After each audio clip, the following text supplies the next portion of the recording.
To forest and nature TV.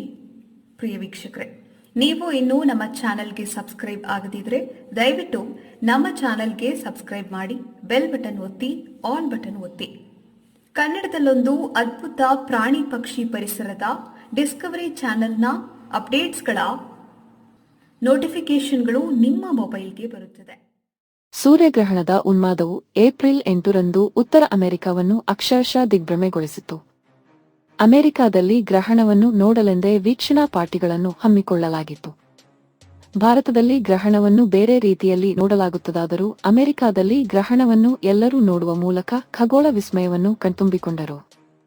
ಗ್ರಹಣ ಎಂಬುದು ಮನುಷ್ಯರಿಗೆ ಮಾತ್ರವಲ್ಲ, ಪ್ರಾಣಿಗಳ ಮೇಲೂ ತನ್ನ ಪ್ರಭಾವ ಬೀರುತ್ತದೆ ಎಂಬುದು ಹಿಂದಿನಿಂದಲೂ ಸಾಬೀತಾಗಿದೆ. ಮೊನ್ನೆ ತಾನೇ ವರ್ಷದ ಮೊದಲ ಸೂರ್ಯಗ್ರಹಣವು ಏಪ್ರಿಲ್ 8ರಂದು ಸಂಭವಿಸಿತು. ಈ ಹೊತ್ತಲ್ಲಿ ಅಮೆರಿಕ ಗ್ರಹಣದ ಸಮಯದಲ್ಲಿ ಸಂಪೂರ್ಣ ಕತ್ತಲೆಯ ವಾತಾವರಣವನ್ನು ಹೊಂದಿತ್ತು. ಹಾಗೆಯೇ ಈ ಸಮಯವು ಪ್ರಾಣಿ ಪಕ್ಷಿಗಳ ಮೇಲೆ ವ್ಯಾಪಕವಾದ ಪ್ರಭಾವವನ್ನು ಬೀರಿವೆ. ಜಿರಾಫೆಗಳು, ಗೊರಿಲ್ಲಾಗಳು, ಸಿಂಹಗಳು, ಮಕಾವ್ಗಳು ಮತ್ತು ಫ್ಲೆಮಿಂಗೋಗಳಂತಹ ಪ್ರಾಣಿಗಳಲ್ಲಿ ಗ್ರಹಣದ ಸಮಯದಲ್ಲಿ ಅಸಾಮಾನ್ಯ ನಡವಳಿಕೆಗಳು ಕಂಡುಬಂದವು ಎಂದು ವಿಜ್ಞಾನಿಗಳು ಹೇಳಿದ್ದಾರೆ ಎಂದು ವರದಿಯಾಗಿದೆ. ಸಂಪೂರ್ಣ ಗ್ರಹಣಗಳು ಅಪರೂಪದ ಘಟನೆಯಾಗಿರುವುದರಿಂದ ಪ್ರಾಣಿಗಳ ಮೇಲೆ ಅವು ಬೀರುವ ಪರಿಣಾಮ ತುಂಬಾ ಕಡಿಮೆ.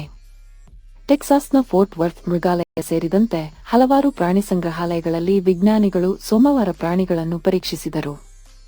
ಈ ಸಮಯದಲ್ಲಿ ಮೃಗಾಲಯದಲ್ಲಿನ ಹೆಚ್ಚಿನ ಪ್ರಾಣಿಗಳು ಶಾಂತವಾಗಿದ್ದವು ಎಂದು ವಿಜ್ಞಾನಿಗಳು ಕಂಡುಕೊಂಡಿದ್ದಾರೆ. ಆದಾಗ್ಯೂ ಗೊರಿಲ್ಲಾಗಳು, ಸಿಂಹಗಳು ಮತ್ತು ಲೆಮರ್ಸ್ ಸೇರಿದಂತೆ ಕೆಲವು ಪ್ರಾಣಿಗಳು ಸಾಮಾನ್ಯಕ್ಕಿಂತ ಹೆಚ್ಚು ಜಾಗರೂಕತೆ ಮತ್ತು ಆಸಕ್ತಿಯನ್ನು ತೋರಿಸಿದವು. ಆದರೆ ಆತಂಕದಂತಹ ಯಾವುದೇ ನಡವಳಿಕೆಗಳನ್ನು ನಾವು ಗಮನಿಸಿಲ್ಲ. ಗ್ರಹಣದ ಅವಧಿ ಮುಗಿಯುತ್ತಿದ್ದಂತೆ ಈ ಪ್ರಾಣಿಗಳ ನಡವಳಿಕೆ ಸಹಜ ಸ್ಥಿತಿಗೆ ಬಂತೆಂದು ಮೃಗಾಲಯದ ವಕ್ತಾರರು ಹೇಳಿದರು. ರಾತ್ರಿ ಹೊತ್ತು ಪ್ರಾಣಿಗಳು ತಮ್ಮ ತಮ್ಮ ಸ್ಥಳಗಳಿಗೆ ಹೋಗುವುದನ್ನು ಸಹ ನೋಡಿದೆವು. ಗೊರಿಲ್ಲಾಗಳು, ಜಿರಾಫೆಗಳು, ಆನೆಗಳು, ಕೂಡು, ಕೋಟಿಸ್, ಬೊನೊಬೊಸ್ ಮತ್ತು ಅಲ್ಡಾಬ್ರಾ ಆಮೆಗಳು ತಮ್ಮ ಜಾಗಕ್ಕೆ ಹೋಗಿ ಸುಮ್ಮನೆ ಕುಳಿತಿರುವುದನ್ನು ನಾವು ಗಮನಿಸಿದೆವು ಎಂದು ಮೃಗಾಲಯದ ವಕ್ತಾರರು ಹೇಳಿದರು. ಮತ್ತೊಂದೆಡೆ ರಾತ್ರಿ ಹೊತ್ತು ಎಚ್ಚರವಿರುವ ಪ್ರಾಣಿಗಳು ವಿಶಿಷ್ಟವಾದ ಹಗಲಿನ ನಡವಳಿಕೆಯನ್ನು ಹೊಂದಿದ್ದವು. ಟೆಕ್ಸಾಸ್ ಮೃಗಾಲಯದಲ್ಲಿ ರಿಂಗ್ ಟೇಲ್ ಬೆಕ್ಕು ಮತ್ತು 2 ಗೂಬೆ ಜಾತಿಗಳು ಹಗಲಿನಲ್ಲಿ ಹೆಚ್ಚಿನ ಚಟುವಟಿಕೆಯನ್ನು ತೋರಿಸಿದವು. ಗ್ರಹಣದ ಸಮಯದಲ್ಲಿ ಜಿರಾಫೆಗಳು ಮತ್ತು ಜೀಬ್ರಾಗಳು ಹೆಚ್ಚು ಓಡುತ್ತಿರುವುದನ್ನು ಡಲ್ಲಾಸ್ ಮೃಗಾಲಯದಲ್ಲಿ ಜೂ ಕೀಪರ್ಗಳು ಗುರುತಿಸಿದ್ದಾರೆ. ಚಿಂಪಾಂಜಿಗಳು ಮೃಗಾಲಯದಲ್ಲಿನ ತಮ್ಮ ಆವರಣದ ಪರಿಧಿಯಲ್ಲಿ ಗಸ್ತು ತಿರುಗುತ್ತಿದ್ದವು ಎಂದು ಹೇಳಿದ್ದಾರೆ.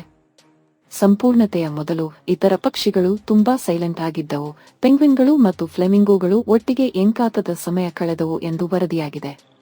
ಇಂಡಿಯಾನಾಪೊಲಿಸ್ ಮೃಗಾಲಯದಲ್ಲಿ ಪಕ್ಷಿಗಳು ಸಹ ಅಸಾಮಾನ್ಯ ವರ್ತನೆಯನ್ನು ಪ್ರದರ್ಶಿಸಿದವು ಎಂದು ಮೃಗಾಲಯದ ಅಧಿಕಾರಿಯೊಬ್ಬರು ತಿಳಿಸಿದ್ದಾರೆ. ರಾತ್ರಿಯಲ್ಲಿ ಹೆಚ್ಚಾಗಿ ಗದ್ದಲ ಮಾಡುವ ಪಕ್ಷಿಗಳು, ಉದಾಹರಣೆಗೆ ಮಕಾವ್ಸ್ ಮತ್ತು ಬಡ್ಗಿಗಳು ಆ ಹೊತ್ತಲ್ಲಿ ಮೌನವಾಗಿದ್ದವು ಎಂದು ತಿಳಿಸಿದರು. 2017ರಲ್ಲೂ ಸೂರ್ಯಗ್ರಹಣದ ಸಮಯದಲ್ಲಿ ಪ್ರಾಣಿಗಳಲ್ಲಿ ಇದೇ ರೀತಿಯ ನಡವಳಿಕೆಯನ್ನು ತೋರಿದ್ದವು.